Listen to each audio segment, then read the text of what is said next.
Hi, I'm Ben with Heirloom Roses. I'm excited to tell you about our new product. It's our Living Soil.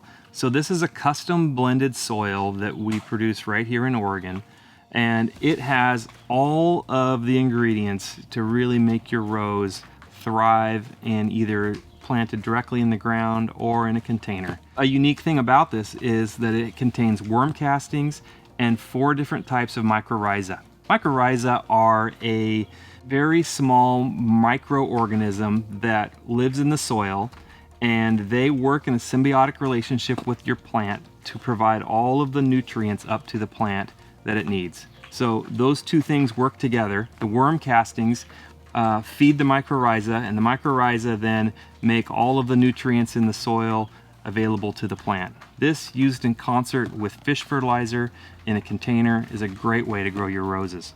To find your living soil and to find your next own root rose, visit us at heirloomroses.com.